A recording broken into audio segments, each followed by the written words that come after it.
Selama menjabat presiden sampai sekarang, gaduh ijazah palsu Jokowi terus bergulir. Yang menjadi pertanyaan, mengapa orang yang punya ijazah selalu menggunakan pihak ketiga untuk menyelesaikannya. Dia tidak pernah mau tampil sendiri. Presiden adalah penguasa eksekutif tertinggi di Indonesia. Dengan kekuasaan yang begitu dahsyat, sehingga lembaga negara lainnya dapat tunduk mengikuti irama yang dimainkannya. Padahal, bila mau jujur, seorang presiden yang dipilih oleh rakyat akan selalu dituruti perintahnya. Dengan dia menunjukkan ijazah aslinya saja, maka persoalan akan beres. Tapi yang aneh, dia lebih senang melibatkan orang lain untuk menyelesaikan masalah ijazah yang diduga palsu miliknya. Sifat inilah yang kurang terpuji bagi seorang pimpinan tertinggi, tidak bisa menjaga kepercayaan, sikap, dan menjadikannya cepat selesai. Dia membiarkan hal ini berlarut-larut sampai saat ini.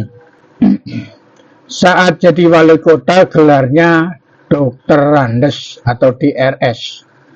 Potret lawas Jokowi saat menjabat sebagai wali kota Solo menarik atensi publik karena gelar yang tertulis.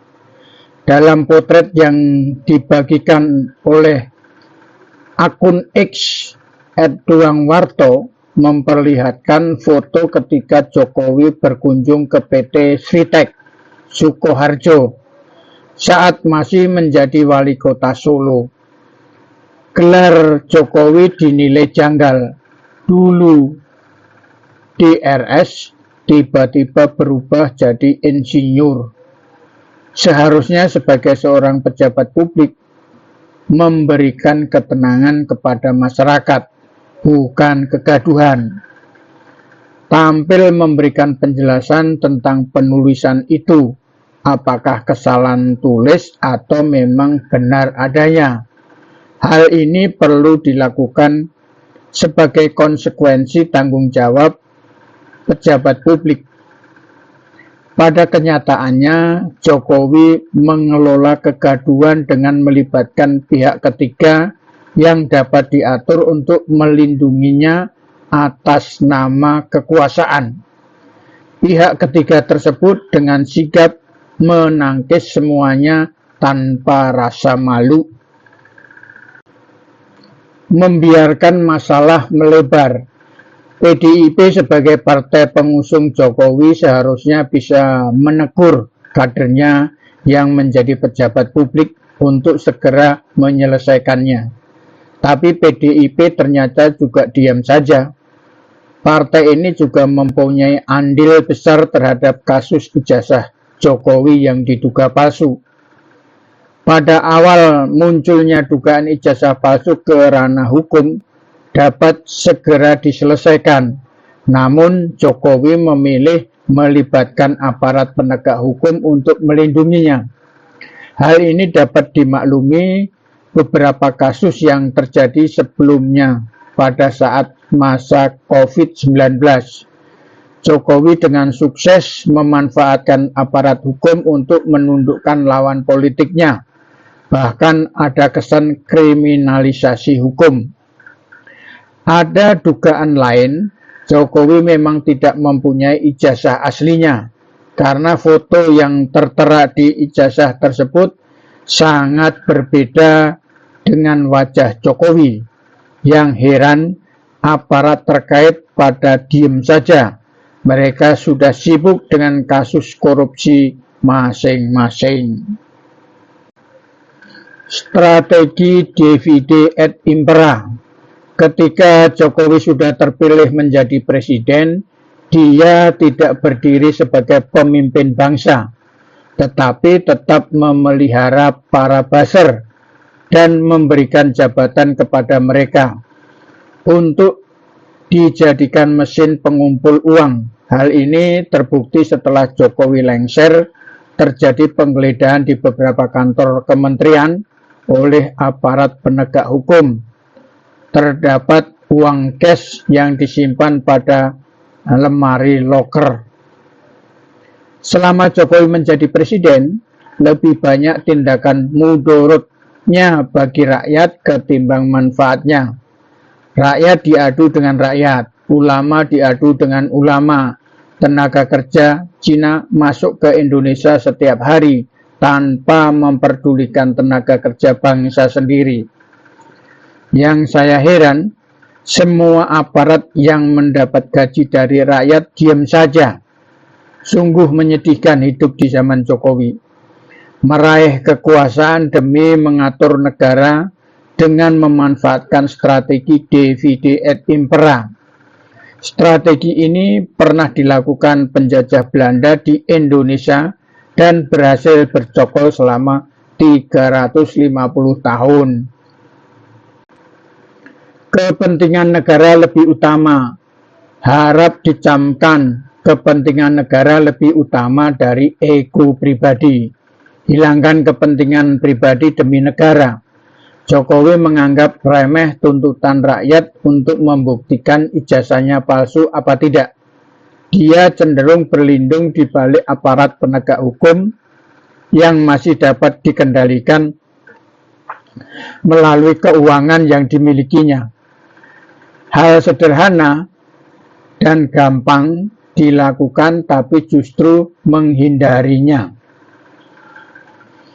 Jalan sederhana adalah bertemu antara tiga komponen, Jokowi, Rektor UGM, dan rakyat yang menuntut pembuktian sambil minum kopi susu, wedang ungu, bajigur, wedang jahe, ataupun ronde, sambil makan camilan khas Indonesia, gorengan singkong, gorengan ubi, tahu, tempe, pisang, dan apem. Jokowi menunjukkan ijazah aslinya, Rektor UGM melakukan verifikasi, dan rakyat menyaksikan saat verifikasi. Bila pihak Rektor UGM menyatakan sah, tentunya akan disetujui. Hal ini biayanya murah, bersahabat, membangun kebersamaan, dan bermanfaat. Saatnya rakyat mengadili. Bila saran untuk berkompromi secara damai tidak digubris, tentunya rakyat tidak akan tinggal diam. Masalah ijazah palsu hanyalah bagian kecil dari tindakan yang telah dilakukan Jokowi selama berkuasa. Akibat dari tindakan buruk Jokowi dirasakan saat ini. Terjadi PHK massal, mencari kerja sangat sulit, harga barang melambung, pejabat negara semakin kaya, rakyat semakin terpuruk. Pendidikan tidak dihargai, terjadi kolusi, korupsi, dan nepotisme. Jabatan-jabatan tinggi hanya diperuntukkan bagi pendukungnya. Para cerdik pandai tidak digubris. Membuat proyek strategis nasional hanya sekedar kedok untuk memberi kesempatan para oligarki mengembangkan bisnisnya. Masih cawe-cawe untuk mendudukkan dirinya, anak-anaknya, dan mantunya berkuasa pada posisi yang lebih tinggi dengan segala cara yang tidak dibenarkan oleh etika maupun hukum. Semoga kasus ijazah palsu segera selesai. Sebagai rakyat, harapannya adalah Jokowi cepat mendapatkan hidayah, mau menunjukkan ijazah aslinya. Rektor UGM mendorong agar Jokowi mau membawa ijazah aslinya. Jangan terbalik. Rektor UGM sebagai corong Jokowi memberi penjelasan ijazah aslinya tanpa menunjukkan yang asli. Rakyat sudah muak dibohongi Jokowi dengan janji-janji kampanyenya yang tidak satupun menjadi kenyataan. Mobil SMK ngibul, uang di kantong 111 triliun ngibul, peningkatan kualitas manusia Indonesia ngibul, struktur ekonomi yang produktif, mandiri dan berdaya saing ngibul, pembangunan yang merata dan berkeadilan ngibul, mencapai lingkungan hidup yang berkelanjutan ngibul, kemajuan budaya yang mencerminkan kepribadian bangsa ngibul, penegakan sistem hukum yang bebas korupsi ngibul, bermartabat dan terpercaya ngibul, perlindungan bagi segenap bangsa dan memberikan rasa aman kepada seluruh warga ngibul, pengelolaan pemerintahan yang bersih, efektif dan terpercaya ngibul, sinergi pemerintah daerah dalam kerangka negara kesatuan, bener nggak? Ya nggak tahu lah.